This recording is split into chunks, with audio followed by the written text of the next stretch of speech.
It is great to have participants joining us from across the different time zones, and a special welcome to our colleagues and attendees joining us, especially from Australia, where it's already late in the evening, and we truly appreciate your time and commitment to being part of this session.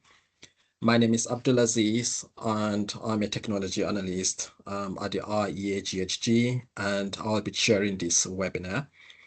We have an engaging discussion ahead, exploring the opportunities and challenges in turning waste into low carbon hydrogen through CCS-enabled pathways.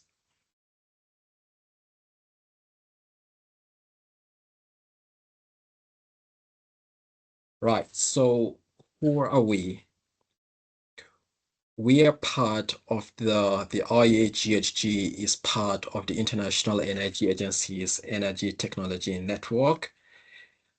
We are functionally and legally autonomous. Our views, findings, and publications of the IEAGHG do not necessarily represent the views or policies of the IEA. And about the IEAGHG, we are at the forefront of CCS research. We advance technology that reduces carbon emissions and accelerate the deployment of CCUS and CDR projects worldwide. I'd like to take a moment to acknowledge the IEAGHG membership for their continued support that enable us to carry out independent technical studies, organize knowledge sharing networks, and facilitate global collaboration across the CCS community. So a very big thank you to all our members for making this work possible. For the benefit of time, I will just highlight the top 4 activities shown on this slide. At IEAGHG, our work spans on a broad set of mandates, from technical studies to network activities. First, we lead technical studies with over 360 published reports covering every aspect of CCUS, from capture technologies and CO2 transport and storage, monitoring, and emerging innovations. Secondly, we run several international CCS networks, which bring together experts to share knowledge and best practices on topics such as cost and risk management, monitoring, modeling, and high temperature solid looping.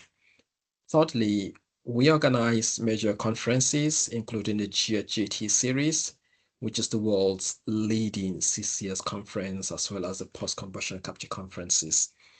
And fourthly, not the least, we host the International CCS Summer School, which has built a strong global community of over 760 alumni from 64 countries,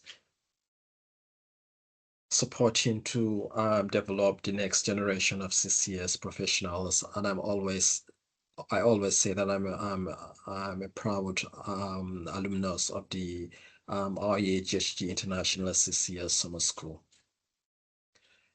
Right, so one of the major highlights of the IEAGHG calendar, the GHGT 18, this will be held in Australia in October of 2026. The GHGT conference series is the flagship global event on carbon capture, utilization, and storage, bringing together researchers, policymakers, and industry leaders from around the world to share the latest scientific and technological developments. The call for abstracts is now open, so we strongly encourage everyone involved in CCS and climate mitigation research to submit their work and take part in this global event.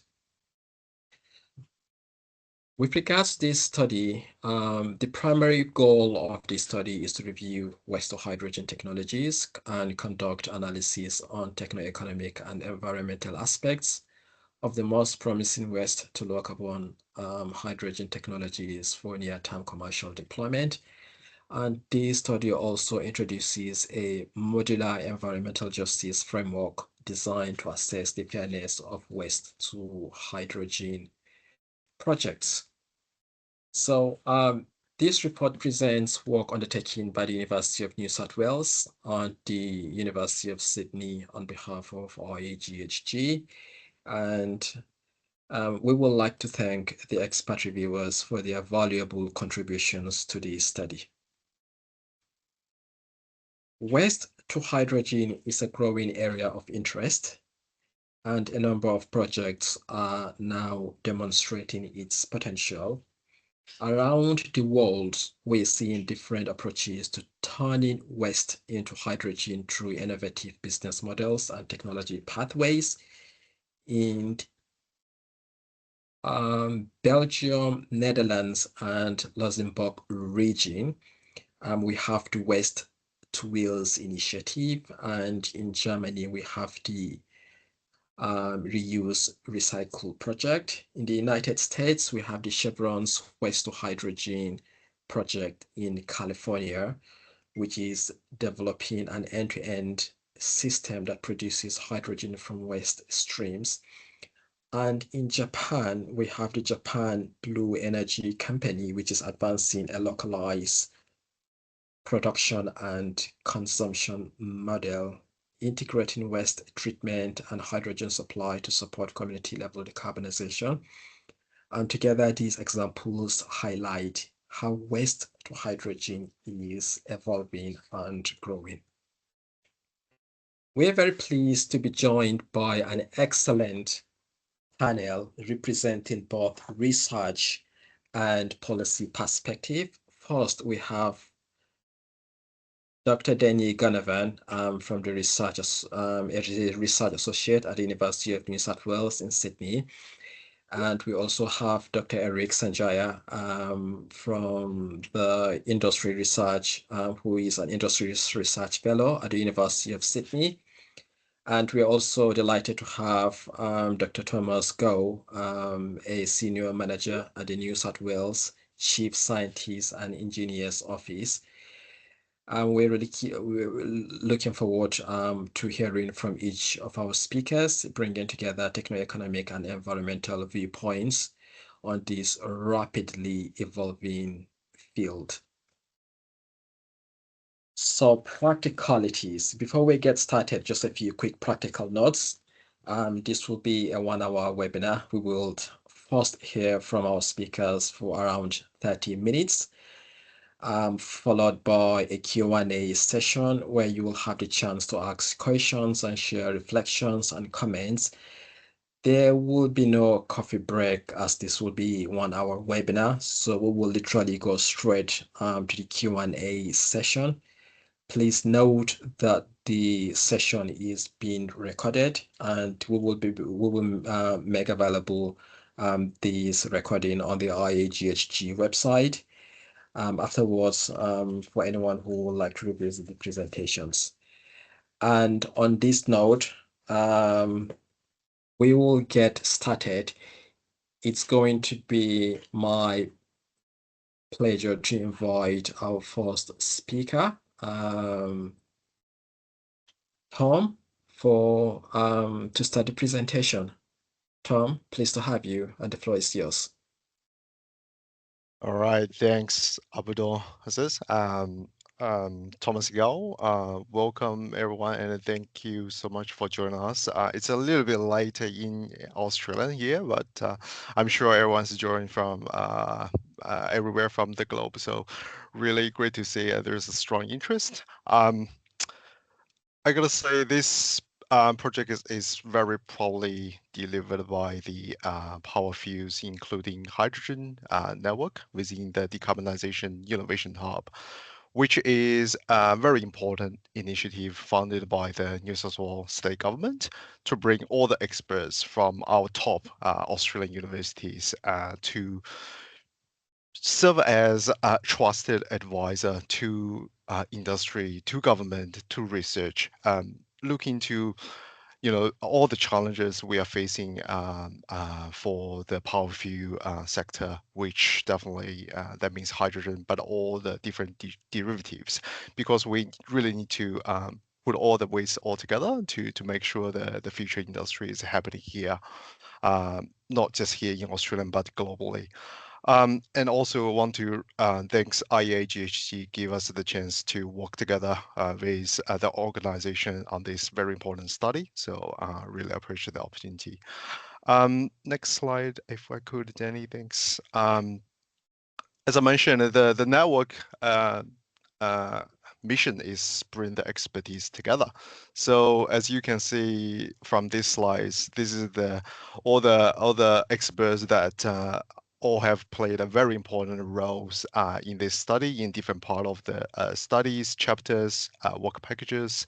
I'm not going to read everyone's name because some are pretty well known international experts, but I do want to say this is a really good collaboration between the University of New South Wales and the University of Sydney, because we quickly put all the experts together and deliver this quite important study with very high quality. So very proud of this project as well. I probably the least experts among all, so that means all the a tricky question we'll leave to Danny and Eric in the end. Um, uh, let's go to the next slide. Thanks, Danny. So to deliver this study, we actually break into 6 working packages.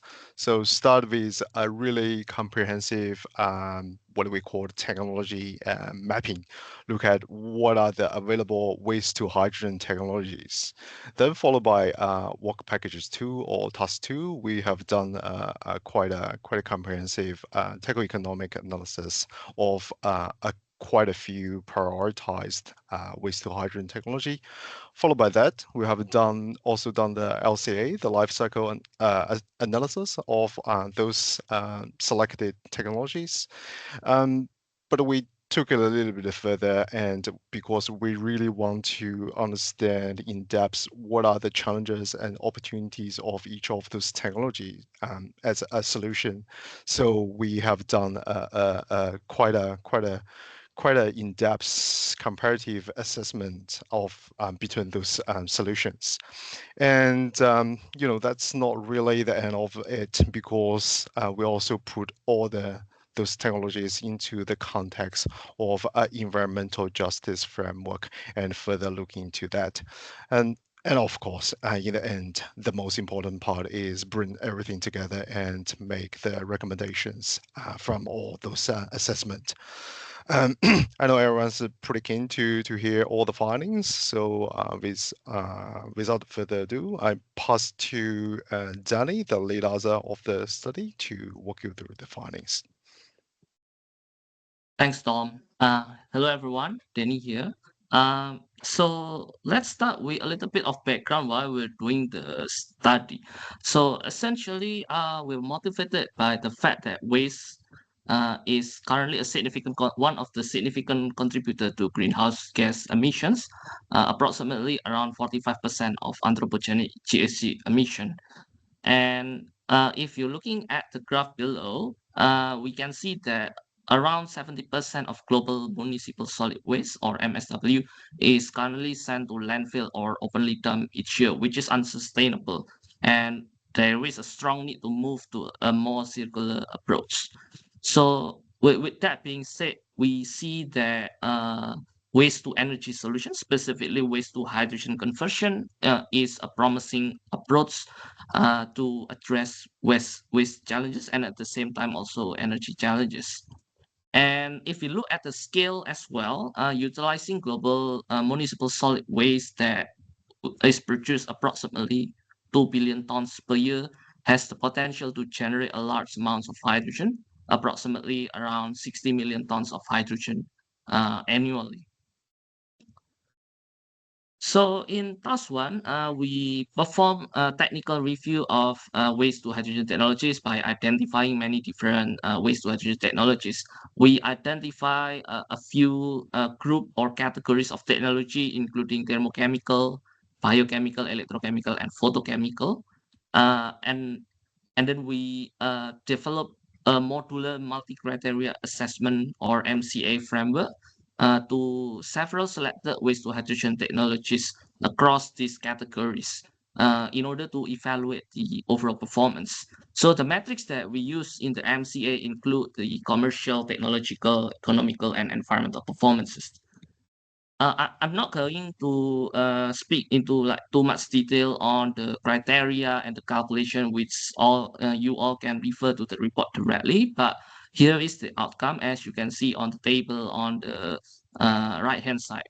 So there are a few technologies that we evaluated, and generally speaking, MCA shows that thermochemical conversion, such as gasification, pyrolysis, and then chemical looping hydrogen as well, are likely to be technically feasible, but again, their economic viability remains uncertain. And I'll speak a little bit further about this one later on. But at the same time, we're also looking into other alternative pathways that are emerging or interesting, so such as dark fermentation, which we identify to be attractive, although it's emerging and still under development because it can employ under milder conditions. And then another interesting pathway is the indirect waste to hydrogen as well. Via incineration water electrolysis. The reason is because waste incineration in many countries are already exist. So there's a potential to leverage this existing facility or infrastructure, and couple it with water electrolyzer to produce hydrogen. And based on this MCA, then we move forward with the techno-economy and life cycle assessment for this technology, focusing on thermochemical, dark fermentation, and incineration water electrolysis. And in task one, we also perform a number of case study, as Abdul Aziz mentioned before. But I would like to highlight one project here that we use as the base model in developing the techno-economic study and also the life cycle assessment, which is the FUREP project in Netherlands by RWSE that aim to produce hydrogen in the Netherlands from solid landfill waste. And the location of the project is in the Camelot Industrial Park in Limburg, and they plan to produce the hydrogen and sold the hydrogen for use in Rotterdam and German rural area, as well as supply the hydrogen for local ammonia plants in Camelot. And the project is estimated to offset around 400,000 tons per year of CO2, which can be captured and sold as feedstock for nearby industry as well. So on the figure on the right-hand side, you can see that there's potential pathway for example, CO2 storage in the North Sea CCS hub, or there are also a number of potential CCU project around the region as well, which we identify in the report. Right. And other than looking at announced waste to hydrogen project or existing waste to hydrogen project, we also look into past waste gasification project in general, not only to produce hydrogen, but for electricity as well. So based on our case studies on various waste to waste gasification project, we can sort of say that waste to hydrogen is considered as a high risk technology with a few technical, economical, and socio-political challenges. In terms of operational, there's so many facilities across the world that have had trouble maintaining regular operation, primarily due to the variability of feedstock availability and quality. And one of the projects that we would like to show here is the discontinued air product East Valley Waste Gasification Project in the UK, for example, that have failed because of the higher capital costs and unclear business models, again, related to the variability of waste feedstock availability and quality. And other than that, it's also important to consider about the policy requirements and then like the calculation about the GHG benefits. And there are also issue about public opposition as well around waste gasification projects, including waste to hydrogen. So with that being said, according to our task one study, we found a number of key findings, including that thermochemical process likely to be technically feasible, but economic viability remains uncertain. And then variability in the quantity and quality of waste feedstock presents significant obstacle for waste to hydrogen projects. And this is primarily due to the operational complexity, high capital costs, regulation uncertainty, and poor social acceptance that then render waste to hydrogen as a high-risk technology. Right, moving on task 2, and then we perform a comprehensive techno-economic assessment of the selected waste to hydrogen technologies based on our MCA in task 1. So including gasification, pyrolysis with reforming, incineration, water electrolysis, and dark fermentation. And we selected the Camelot Industrial Park or the FURAP project as the plant location. And we calculated we evaluated the feasibility of the waste to hydrogen technologies using levelized cost of hydrogen. So our approach is using discounted cash flow in this case, and we also implemented CCS in all our calculation based on amine-based absorption CO2 capture. Right. So the cost analysis, as you can see here, generally speaking, you can see that we calculated the cost analysis for different pathways, and you can see that the base case LCOH for the gasification and pyrolysis are relatively lower compared to the base case LCOS for incineration, electrolysis, and dark fermentation process, primarily because they are more efficient or more straightforward as well in producing hydrogen from waste. However, we can see that the base case LCOAs for all pathways are still higher compared to the LCOAs for coal gasification or steam methane reforming with or without CCS. And based on our sensitivity analysis on many different technical and financial parameters, we revealed that the main drivers of the cost include like the plant scale, efficiency, the capital cost also play a significant role, and then byproduct revenue, especially for process like dark fermentation. And then CCS credit and feedstock costs also play important role in driving the cost.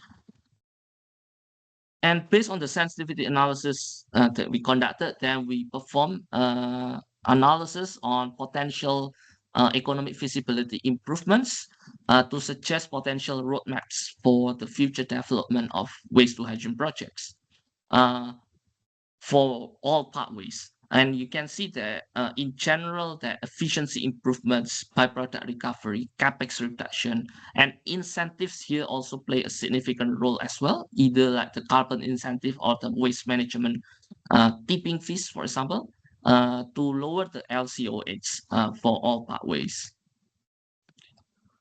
Furthermore, we also benchmark the cost of our CCS abated waste to hydrogen with traditional waste management practices like landfilling and incineration. Generally speaking, the cost for waste to hydrogen with CCL would be more expensive compared to traditional practices, but at the same time also offer potential for additional revenue from the products or byproducts, CCS credit, and others. So the key findings again that the waste to hydrogen CCS processes are currently not viable, and this is primarily because of the high capex and opex as well, due to the complexity or the limited efficiency for a few pathway or technology, and a number of factors that can improve economic feasibility include efficiency improvement, capex reduction, economy of scale, feedstock costs, byproduct revenue, and incentives. And compared to traditional waste management, waste to hydrogen coupled with CCS are still expensive, but at the same time offer opportunities for revenue generation. Right, and then in task 3, we perform life cycle assessment. I'll pass this discussion to Eric, who's leading the work on the LCA. Eric, over to you. Yeah, thanks, Danny. Hi, everyone. I'm Eric. I'm from Sydney University, and I led the third task where we assess the potential of environmental impacts of the different technologies that has been outlined by Danny previously. So just to reiterate, these include gasification and pyrolysis, which directly convert waste into hydrogen, And we also have dark fermentation, which use biological processes to produce hydrogen from the organic fractions of the waste. We also consider the waste combustion, where the electricity from the burning waste is used for water electrolysis, which is a two-step process. And to ensure an apple-to-apple comparison between all of these technologies, we review the input and outputs and the emissions in relation to the productions of 1 kilogram of hydrogen. This also includes any auxiliary processes such as chemical or electricity generations. We reviewed these technologies under the premise of different conditions, and the next few slides we will discuss the comparative environmental impacts of these technologies. And next slide, please. Yep, firstly, we have the life cycle assessment result of the 3 impact categories, assuming that the technology operate at the current electricity grid and natural gas heating mix.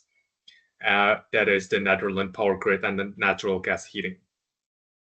The categories are global warming potential, acidification potential, and photochemical oxidation potential. So in the global warming potential, the environmental impact mainly comes from the energy consumption into each of the processes, and dark fermentation shows the highest overall impact. It is because it is a slower process because of the biological nature, and it requires more resources and electricity from the grid to produce 1 kilogram of hydrogen. And this energy mainly comes from fossil fuel. And this is also the same case for incineration as well. Because of the 2 steps, it requires more resources. And for comparison, gasification and pyrolysis directly convert the carbon and hydrogen in the waste into syngas, and we can directly recover the hydrogen portions of it. And for the acidification potential, I'm not finished. Yeah. So for the acidification potential, dark fermentation also rank the highest because it uses sulfuric acid.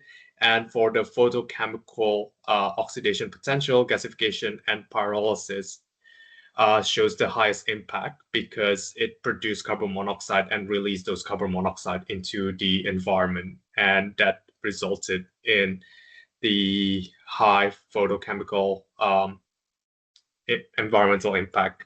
Comparatively, incineration is a complete combustion process, so it produced less environmental impact for photochemical oxidation.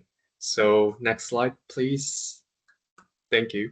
The next, we review the hypothetical scenario where renewable energy replaced the current grid and heating mix. We consider 2 renewable cases. One is using renewable from electricity grid and biomass heating, and the other one is a fully renewable grid using electrification. We also explore whether heat recovery could further reduce impacts by reusing excess waste heat. And straightforwardly, the key environmental impact indicators that we review here is the global warming potential. So when we switch to renewable energy, gasification and pyrolysis actually shows the greatest reduction in environmental impact because they rely heavily on heating to sustain their thermochemical reaction. So substituting this with renewable energy significantly lowers its environmental impact. This is also the same case for dark fermentation, but because naturally it requires more resources, its environmental impact still considerably quite high. And lastly, for the incineration, we found that recovering the excess heat for the internal use can actually reduce its environmental impact significantly, and as much as switching the energy source from the fossil fuel base into a renewable grid. So this section essentially showcases how imperative it is for us to review these different conditions to make sure that we can reap the best environmental rewards. So next slide, please. And another scenario that we consider in this study is that the generation of a secondary product alongside of hydrogen. So in this case, we evaluate how these byproducts could enter the market and potentially offset the original emissions. So for instance, in the dark fermentation, the process is slower and more resource intensive, which resulted in a large volume of secondary products. And in this case, it's acetic acid and sugars. And if this product is to be sold to the market, they could hypothetically offset the environmental impact by replacing the conventionally produced chemicals such as sugar. But there is no guarantee that the substitution would be significant or even going to make a dent in the original production. And in comparison to the other technologies such as gasification and pyrolysis, they are more efficient and more focused on hydrogen generation. So it doesn't produce any secondary products that can be considered as a market value. So as a result, their potential emission offsets from the secondary product are very minimal. So the next one, I think that's the last comparison. Yes. So the last comparison we did is to evaluate how the hydrogen producing technologies and carbon capture storage perform against traditional waste treatment for processing 1 kilogram of waste. So the conventional options that we considered were incineration, landfilling, and unsanitary landfilling. And the results indicates that overall, converting waste into hydrogen and capturing the carbon and locking it in shows a lower global warming potential compared to the traditional method where the carbon is directly emitted into the atmosphere. However, the processes that we considered in the studies does require more resources. As you can see, it requires more metal and water resources. So this highlights the importance of using sustainable and renewable resources when we try to implement these technologies. And the last slide, I think that's just the conclusion. Just to wrap it up, directly converting waste through gasification and pyrolysis shows the most favorable environmental performance in the waste to hydrogen technology. In contrast, dark fermentation has the highest environmental impact because of its slow processes and its high chemical requirements. We can further reduce this environmental impact by switching to renewable sources. And for a process like incineration, we can optimize the process by reusing its waste heat. And lastly, processes such as dark fermentation and incineration can generate a secondary products that can offset the original emissions. However, there's no certainty that these byproducts would effectively replace the existing products in the market to significantly reduce the overall emissions. So thanks, everyone. I guess that's all from my section. And back to you, Danny. Thanks, Eric. Right. So next, after we evaluated the techno-economic and environmental impact of the waste to hydrogen, then we take a step further by comparing with other waste to energy solutions such as to SAF and electricity. So here I'm just showing the many different pathways for waste to SAF and waste to electricity, but we're gonna focus for the waste to SAF on the gasification and Fischer-Tropsch pathway, while the waste to electricity focusing on incineration for the next comparative assessment. So we again, for the comparative assessment, we developed a modular multi-criteria assessment framework, again MCA, with many different criteria here, including market, technical, environmental, and economical criteria. And then we evaluated the performance for each criteria for waste to hydrogen using the gasification case, and then comparing with the Fischer-Tropsch of waste to SAF and waste to electricity through incineration. And generally speaking, from the overall rating, you can see that all these waste to energy solution exhibited a moderate performance, with the waste to electricity being slightly better because of the high market size in 2050, as well as the infrastructure readiness as well, because of the existing electricity grid and etc. But in conclusion, I think from the comparative assessment is that all waste to energy solutions generally exhibit competitive advantage in lowering climate change impact. But then again, they are all shared technical and cost challenges to be implemented.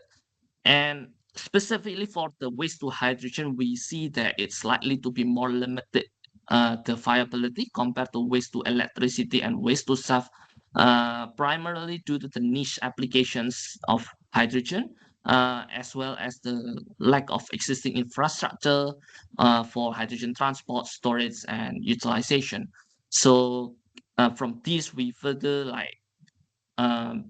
suggest that probably looking at the waste to SAF or waste to chemical can be a potential future feasibility study as well, to compare with waste to electricity and waste to hydrogen in more detail. Right, and finally, our task 5 will deal with the waste to hydrogen in the context of environmental justice. We know that okay, waste to hydrogen is great because it can solve it can address the waste and energy challenges at the same time. But again, we need to consider the impact on the environment as well as on the local community. So we perform environmental justice considering the social, economic, and environmental impact of the projects. And we use hydrogen justice as the model proposed by Mueller, which you can see the reference here, which essentially the hydrogen justice framework from this paper considers 6 dimensions, including procedural, distributive, epistemic, cosmopolitan, relational, and restorative justice. So the approach that we perform here to develop the framework for assessing the environmental justice include 5 steps. First is on the information gathering, and then identifying key environmental justice concern, which I will be speaking at the later slides on what metrics that we use, and then impact assessment followed by development of mitigation strategies and monitor and evaluation. So this is the framework that we developed. We use many different metrics, including site location, economic impact, environmental impact, health impact, and community engagement. And we implemented our framework on the FURAP project. And as you can see, the FURAP project scores highly on economic opportunities and environmental impact aspects, primarily because in Netherlands, they already have the pre-existing environmental protection and labor laws, as well as strong circular economy. But they score poorly in the site location due to the proximity of residential areas and FURAP funding status. So based on that assessment, then we propose a number of mitigative action, such as, for example, it's important to have like public consultation by making the project details publicly available, as well as because it will impact the resident around the area, then subsidies for public housing for the affected communities will be also important. Right, so that's the environmental justice and all the work that we're doing, as well as the techno-economic and environmental impact assessment. So in conclusion, we noted a number of key points, including that the gasification and pyrolysis with inline reforming, which is the thermochemical pathway, produce hydrogen at potentially lower cost compared to dark fermentation and incineration electrolysis, but again remain higher than coal gasification and steam methane reforming. And then the economic feasibility hinges on the economy of scale, efficiency, incentives, feedstock cost, and consistency. And then the gasification and pyrolysis offer an opportunity to produce low carbon hydrogen when coupled with CCS, as well as where renewable integration and heat recovery are implemented to further reduce the GHG emissions. And then comparing with other waste to energy solution, the overall viability likely to be limited because of the niche applications of hydrogen and relatively lower infrastructure readiness. And then we also see that evaluation of the potential environmental and social impacts is critical to be mitigated as well to ensure fairness of the project. And a few recommendations for future direction include that to develop waste to hydrogen at demonstration trials, so relatively smaller scale in order to de-risk the project, because again, waste to hydrogen is considered as a high-risk technology. And then additional research on ways to reduce the upfront capital costs are important, for example, through research on the technological enhancement. And then techno-economic and environmental assessment in this study can be conducted in other regions and countries as they cannot affect, again, the feasibility as well and the environmental impact. And then the environmental justice that we have is modular and can be enhanced and refined by, for example, testing it on different waste to hydrogen projects, especially in other regions other than Netherlands, for example. And exploring other emerging waste valorization solutions, specifically waste to SAF and waste to chemicals, can be beneficial to understand the cost opportunity of these technologies. So with that, I would like to end our presentation, and then you can again look into more detail on the project in the report. And if you have any question, feel free to contact us through the network. So I put the contact email here as well, so that you can screenshot or take notes. So with that, thank you so much, and we're happy to take any questions. Back to you again, Abdulaziz. Thank you. Yeah, just want to say a very big thank you, Tom, Danny, Eric, for your very insightful presentations.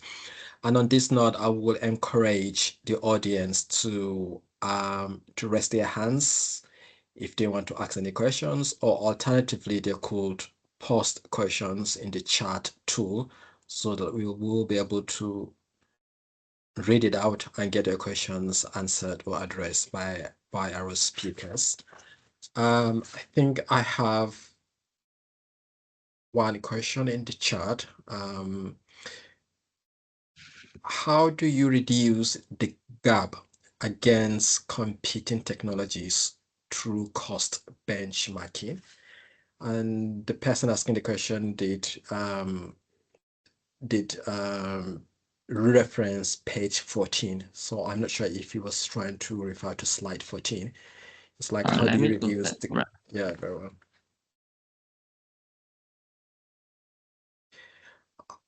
The question is again, how do you reduce the gap against competing technologies through cost benchmarking? Right. I guess it depends on the technologies that we're talking about.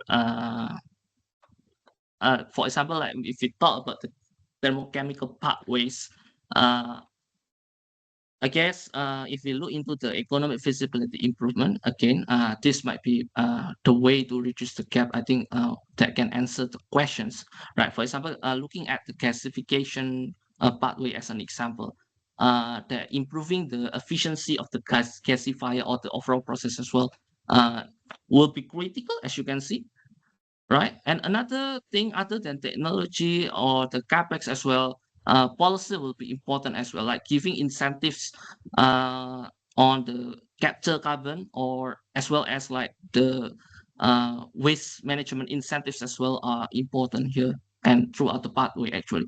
And then if you look into other pathways, like for example, that fermentation, because it employs like quite milder, relatively milder condition than the other. So again, technological enhancement are important, but because it produces a lot of byproduct, which in this case acetic acid, which under the base case scenario we did not consider to sell the acetic acid, but we treat the acetic acid wastewater by anaerobic digestion. But if we have the potential to, for example, recover the acetic acid and sell it, there is also a potential to offset the currently high cost as well. So I guess again it depends on the technology we use as well. Thanks, Hope Danny, that for question. your, Yep. yeah, very well. Thank you for addressing the question, and I will still encourage the audience to post their questions or to raise their hands if they want to ask the questions directly to the speakers. I think we have another message. There is an audience that thank you for your presentation. What are the assumptions for CCS used on slide 13? How do the Sorry, which cost, question? what are the assumptions used for CCS? Slide 13. Oh, sorry.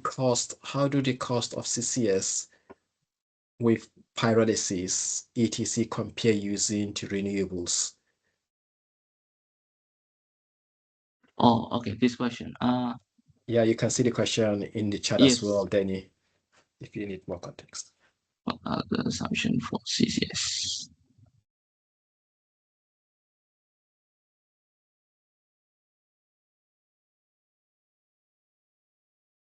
Right. I'm not sure if slide 13 is the correct one, because like compare with using renewables. If So what are the assumptions of CCS use? So the CCS being used in the study that we perform is based on the amine-based CO2 capture. And again, the CO2 capture efficiency. So this is like the assumption revolving around the CO2, the CCS use. I guess. Hope this answer. And in terms of the technology, and then the capture efficiency that we assume is 95%. And then we conditioning the CO2 to a condition that is suitable for pipeline transport, which in this case like 11 by 30 degrees Celsius. Thanks, Danny. Right. So this is the question is referring to slide 12, and Yeah. the person is asking, could you please clarify what is behind the reduction in capex? Slide 12. What's behind the reduction in capex? So behind the reduction of capex here, primarily on we consider the possible reduction in the gasifier cost for the gasification, and for the pyrolysis. I think both on the pyrolyzer and the steam reforming. And that's because if you look into the study in more detail, in some of the cost breakdown that in the gasification, for example, that the cost of the gasifier actually uh, quite dominant as well. And then in the pyrolysis is the pyrolyzer, as well as the the subsequent steam reformer. Thanks. Thanks for addressing this question. And if I may ask this question as well, within the space of capture technologies, if an operator do want to integrate waste to hydrogen, CCS enabled, how could an operator select a particular capture technology? Were any specific capture technologies considered, amine-based, oxy-fuel, cryogenic technologies, or other innovative technology for waste feedstock? Which one is better? Yeah, thank you so much, Abdul. Very good question. Unfortunately, in the study, I think we focus only on the amine base. So the primary reason why we focus on the amine base again, in the chapter one, we actually set out a little bit about many different CCS technologies, including the adsorption, and membrane as well. We chose the amine-based adsorption primarily because of the technology maturity and high capture efficiency as well. So that's the reason, but it will be interesting in future study as well to compare the difference like feasibility compared to other technology, like for example the cryogenic or the adsorption, and then as well as the membrane as well, which is like more emerging as well. Very well, thanks for that, Danny. The waste to hydrogen is an evolving, emerging space within the decarbonization space. Have you thought of any policy mechanisms or incentives that would be most effective to accelerate waste to hydrogen enabled by CCS? Yeah, thank you for the question. So again, based on our if TEA analysis, for example, right, the CCS credit, so carbon credit is critical, as well as the waste management incentive as well, in order to lower the cost. So I guess policy around this area will be beneficial in helping to reducing the levelized cost of hydrogen. But other than that, I think if you look into past waste gasification project as well, regulation is important as well, right? So we're talking about, for example, the carbon credit, but then the way we claim the greenhouse gas benefit or the CCS credit will be important as well around the area to be like make it clarify as well, because otherwise it will again become one of the obstacle as well in the implementation of waste to hydrogen. I guess Tom, if you wanted to add, please. Yeah, definitely. So, thanks for the question. I think that's an interesting but quite a difficult one to answer, I would say, because I remember, Danny, when we at first look at what are the available policy or incentives mechanism we can, fast track the deployment of the technology. We look at whether there's like a 70 or 80 available different policy schemes that we can deploy, and I gotta say like a carbon credit is definitely on top of that. But if you look quite into the whole value chain of a waste to hydrogen, there is so many different options we can do. For example, one of them would be a waste levy. So that's in a way actually can help, secure the feedstock, and also some of the policy wasn't really as critical as we thought, but the more we look into the case study we understand that would be quite critical to have those projects. For example, for some countries, if you want to put up a waste to hydrogen facility, you can only do it in certain zone areas, and to get that approval, DA approval for that to build that facility in that zone, that's going to be take a very, very long time. That's, I think, what Danny mentioned about those kind of like a regulatory barriers. If we can reduce that for each of the value chains, that means cut down the whole time of the whole projects, reduce a couple of millions for the project's capex, and reduce the opex as well. So that means the technology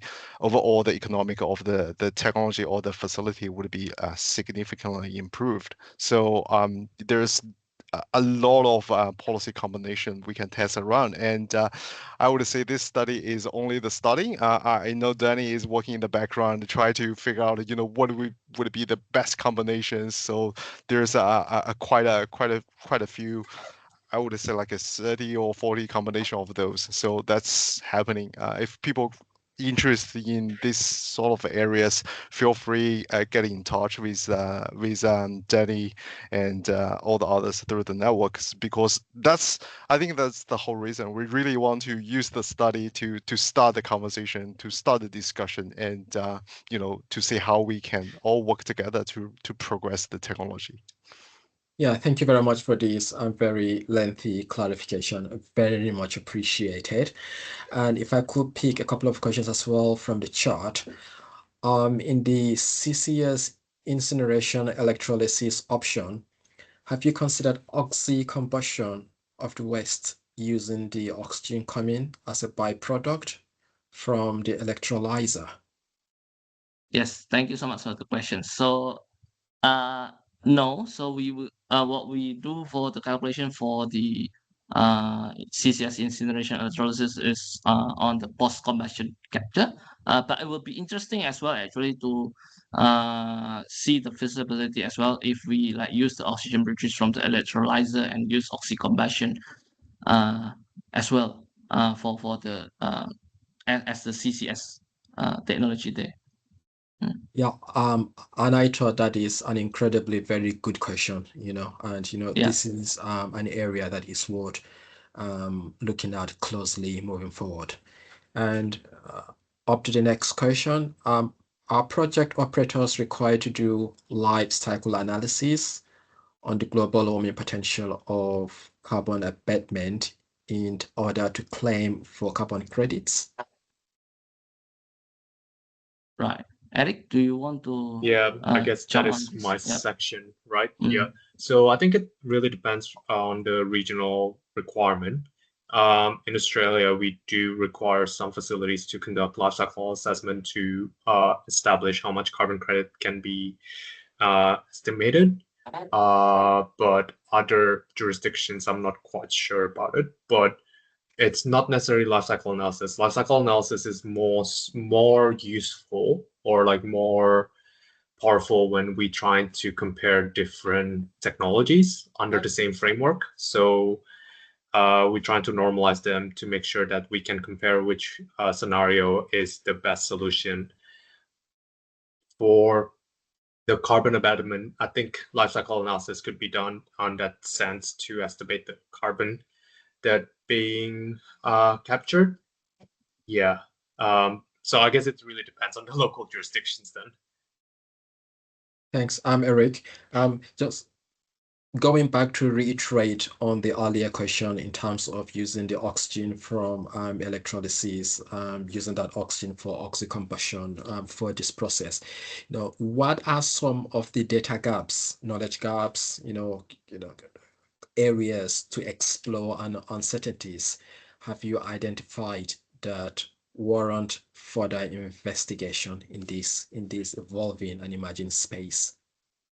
Yeah, thank you so much, Abdul. I guess from the Q&A session, we can see like a lot of like opportunities like to study further, right? For example, questions around what CCS technology are actually best for waste feedstock, right? Comparing between the amine-based absorption that we currently study in this report with other emerging pathways like adsorption or membrane and cryogenic oxyfuel, etc. So I guess that's one area that we can further explore on the suitability of the CCS. But other than that as well, as we pointed out in the, let me go back to the future direction slides, just quickly. Yep. So as we see that the waste management itself may be like more niche application, and because of the also it struggles from the economic viability as well currently. I guess like more in-depth comparison with other waste valorization solution can be like beneficial as well to understand the cost benefit as well of these technologies. Especially would like to highlight particularly on the waste to SAF and waste to chemicals as well, which that can be interesting, I think, to compare. And then other than that, because in this study we perform based on Netherlands as the plan location or the site location, understanding how different region will impact on the feasibility, and then especially on the environmental justice as well, we found that it's like for the Netherlands case, it's quite fair. But if we move to other region, for example, like to Southeast Asian or for example, like to Southeast Asian, which the social construct will be different, and then like again the environmental justice or the scoring that we did might change as well, right, depending on the region. So guess looking at the global applicability of the framework that we developed from this study would be something that can be beneficial as well. Very well. That brings us to the end of today's webinar. And on behalf of the IEAGHG, I'd like to thank all of our speakers, Tom, Danny, and Eric, for staying very late, for the benefit of our audience, largely in Europe, and for sharing your valuable insights, onto the audience, for your questions and participation.